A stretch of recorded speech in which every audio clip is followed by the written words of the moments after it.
It's nice to finally meet you in person. So I'm going to be talking today about how we manage a large chunk of Google's data center and wide area networks, and also some of our office networks. So in particular, I'm going to talk about a common standard we developed for use within Google for representing network topology. And this sounds like it might be simple, but it's actually kind of complicated. And so the paper and the talk is going to try to explain to you why it's hard and what we've learned about it. There's a lot of detail in the paper. I tried to cram things into the paper in order to fit the page count. It's not going to fit all in the slides.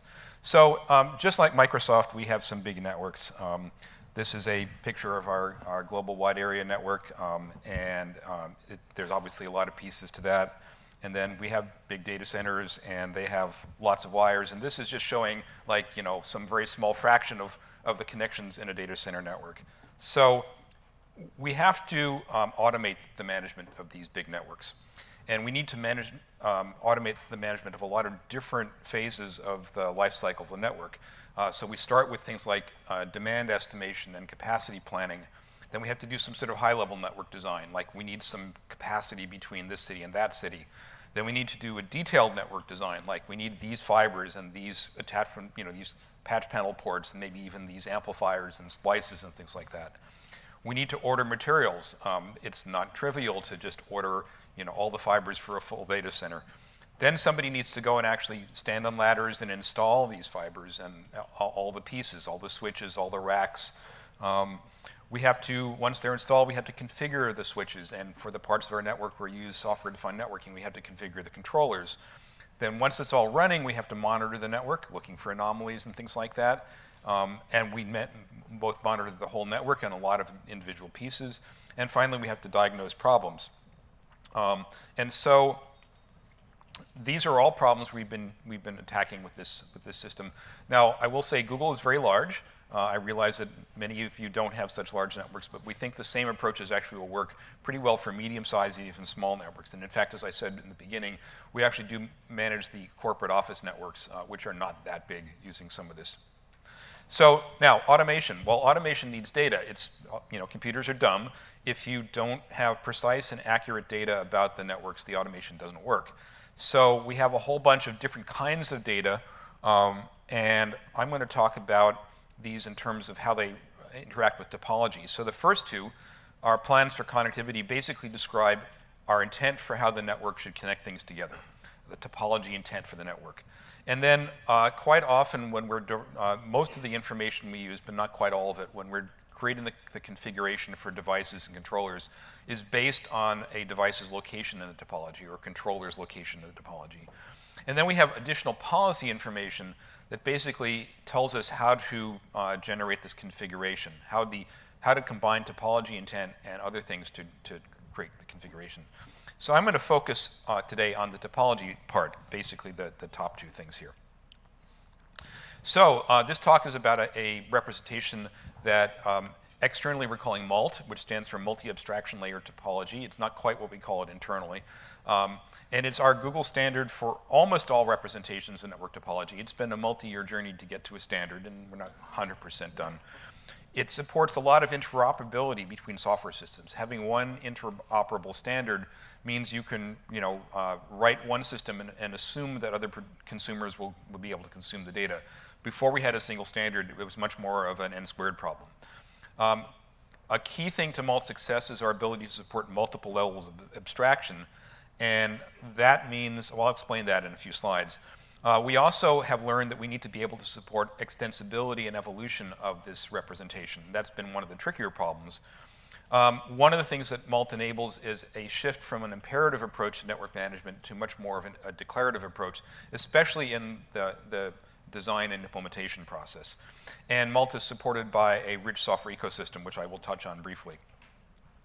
So why do we have a standard representation? As I said earlier, we had a number of ad hoc representations, and we had a whole bunch of, basically N by N agreements we had to do. With a standard representation, we now basically only have N plus M agreements, and basically each producer is trying to create something for a standard. Each consumer believes that the standard is being adhered to. This decouples the producers and consumers. We no longer have to have them talk to each other as much. It's not quite that easy.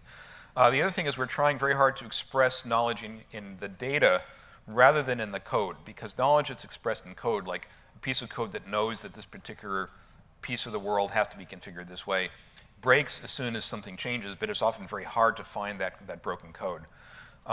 The other thing it does is enables our ability to build shared infrastructure, like software that only has to be built once. And so overall, we believe that this approach both enables faster innovation and also just makes people less unhappy. So I'm going to go very quickly through this example. We start with talk about designing a network, and this is sort of an arbitrary network that we start out with, say, a demand forecast and a number of human inputs. They go to some sort of high-level automated designer, which generates a high-level design, like we need this much capacity between these two cities. And then we have an automated layer 3 designer, which designs the layer 3, the IP adjacencies between particular, say, packet switch ports. And that then gets converted sooner or later to the layer 1 design. Where do the actual cables go? Which racks do they connect to? Things like that. So that also requires some information from the spatial world. And then these detailed designs can be handed off to consumers. So for example, if you're doing device configuration, you probably care mostly about the level 3 topology, whereas if you're actually building, ordering fibers and standing on ladders, you care about the level 1. So we start with a high-level abstraction and move our way down. Now this figure is a bit of a line because we do most of this in many parts of our networks. I'm not sure we actually have the full top to bottom working perfectly in any one place yet. Also, these abstractions tend to be fairly deep. I'm not going to walk through this picture, but this shows you something like 8 levels of abstraction in the optical WAN hierarchy. And if you're curious, I have friends who know how this works. Believe me, I don't. So MALT, it's an entity relationship model. Now that's something that people who have database backgrounds might have heard of. It's not a relational database, and I'll talk a little bit more about why not later. Entities are representation of things. They're either real things like a switch or abstract things like an entire network. And they have kinds, they have names, and they have attributes. And then entities are connected by relationships. And basically, they don't have attributes. They just say this entity is connected to that entity by some kind. So for example, of a real entity, we have routers, we have connectors, fibers, server machines, racks, things like that. Things you can put a barcode on. And then abstract things, we have an entire clo network, like the Jupyter Data Center Network. We have, say, trunks, which are groups of links.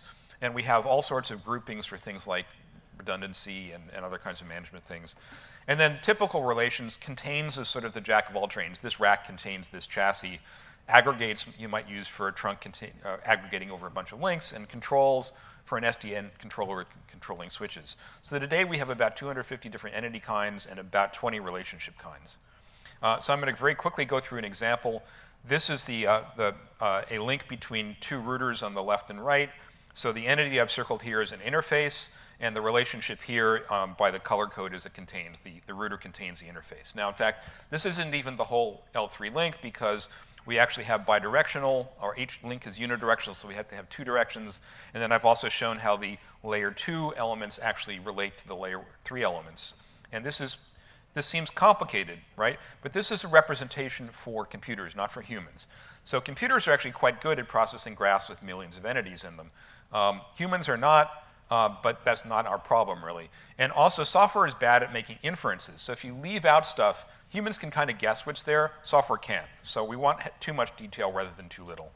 Now, if we have to, we can express these models in a text format. This is a shorthand notation we use. It's leaving out all the attributes, and it's only about 80% of the previous diagram because I didn't want to fit it all in the slide. So that gives you an idea. We can do human intervention when we need to. Just to talk about attributes, I'm giving examples very quickly here of our port and interface attributes. And notice that most of the attributes in the red box are intent. They say how we want the network to work. But in that little purple box in the bottom for a port, we can also represent, in this case, the number of drop packets per second that may come from some like SNMP. I mentioned we have a software ecosystem. So we have libraries that make common things possible. We have systems to automatically generate detailed models from abstract ones. That's actually where a lot of the work goes, and those can be difficult to write. Then we have GUIs, so we can look at things both in terms of looking at the whole network and also looking at models from the point of view of a model developer. We have a domain-specific query language I'll talk about, and a scalable and reliable storage system. So queries. It turns out that although we're expressing the graph of a network, most of our applications don't do graph processing in the sense that they walk the entire graph and do something interesting with it. They tend to look at the neighborhood around a particular piece and navigate just through that little neighborhood. And so we actually have much more of a query approach than a graph processing approach in most of our cases. And the query language makes this reasonably efficient. It's turned out to be very difficult to get the right trade-off between expressive power and usability. And so the query language, which we're now basically in our third generation, is still quite complicated for new programs to learn. So we've, in some cases, added a layer of what we call can queries that have very well-defined semantics, which means the programmer just has to pick something out of a library. And also, because the semantics are well-defined, this helps us with evolution, as I will talk about later on. Many people ask, why don't we just use SQL? There's very good reasons for us not to expose SQL to our users. They're in the paper. I'm not going to get into that. We have a storage system, which we're calling Mulchup. It's a nice pun. And we really wanted a single replicated, reliable service because it's really hard to build high availability, large-scale services. You don't want to build them twice if you don't have to. Also, because there's one service that actually promotes the sharing between applications and teams, and because pretty much everything is in the same place, it's relatively easy for our network operators and designers to find what they need. They don't have to go looking in multiple places. So the current system supports, I'll say, zillions of named shards. I'll talk about a shard with access control lists so we can do some internal security. And they have immutable version semantics. Every time you make an update to a shard, you get a new version, and it's immutable. That actually simplifies a lot of the operations. But it's done with copy and write, so it's actually space efficient. And so we actually have this, also the ability to get, make incremental changes and get diffs between versions very easily. It is based on Google's Spanner system, which is a geo-distributed SQL-based system, so that gives us scalability and consistency more or less for free. And currently, last time I checked, there's thousands of shards, not quite zillions of them. And some of the shards have up to millions of entities and millions of relationships. So, excuse me.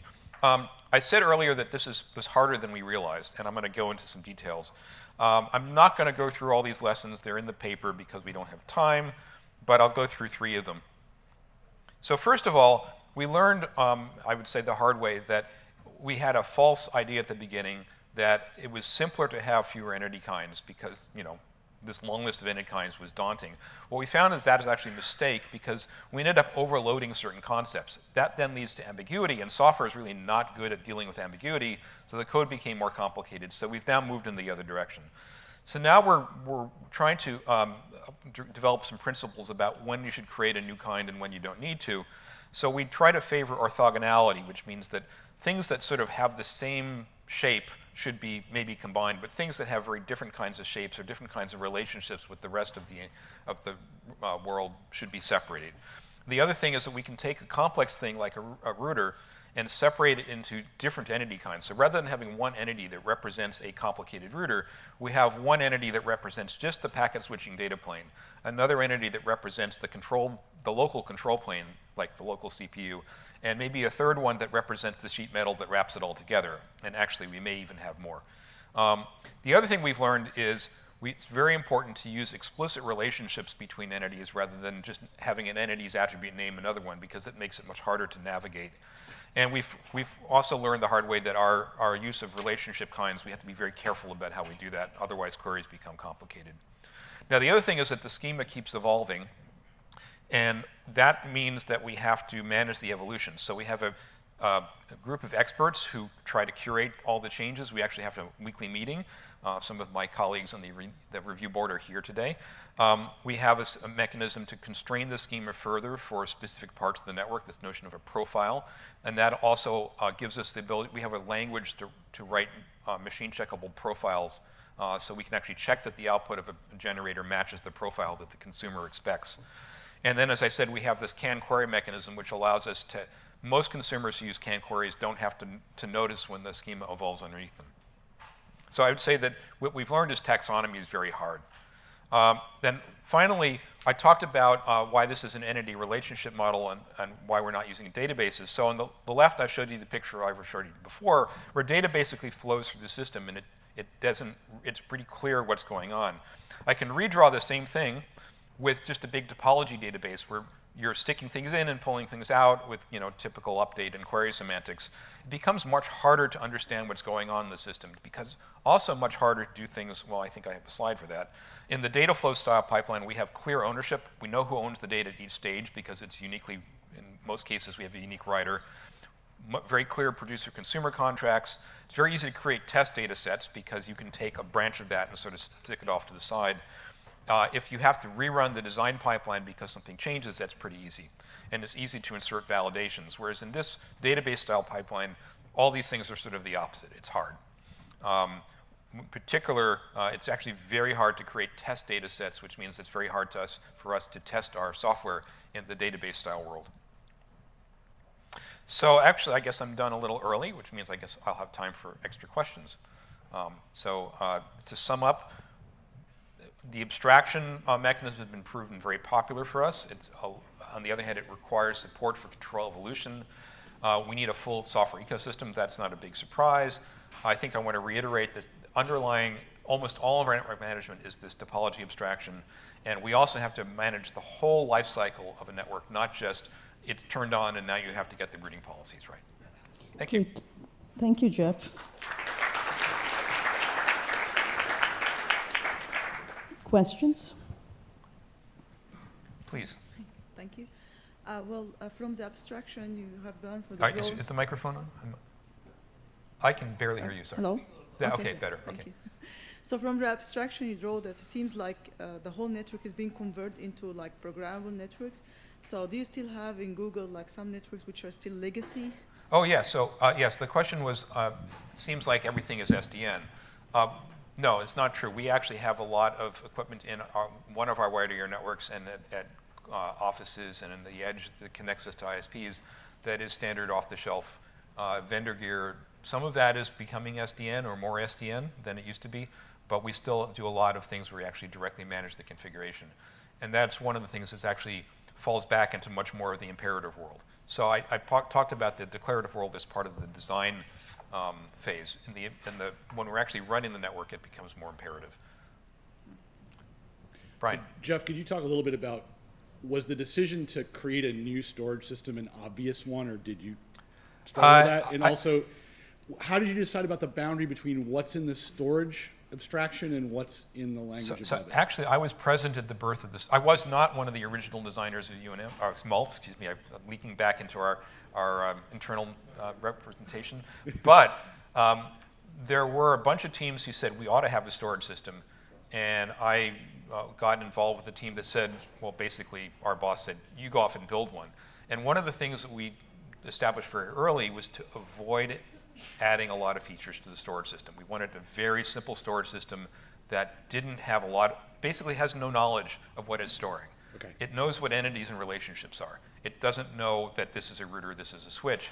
And so we've actually layered things very cleanly, and what that means is that we can replace that storage system with a new implementation without breaking a lot of stuff and without having to retest a lot of stuff. And you may not be able to answer this part, but are there other units or domains that are now using that storage system because it's portable, because it's agnostic? We've had to fight off some attempts to store things in the MALT representation that don't belong there, because some of the other adjacent worlds don't have quite such nice storage systems. But we've developed, for example, a different new storage system, newish, for storing generated configuration.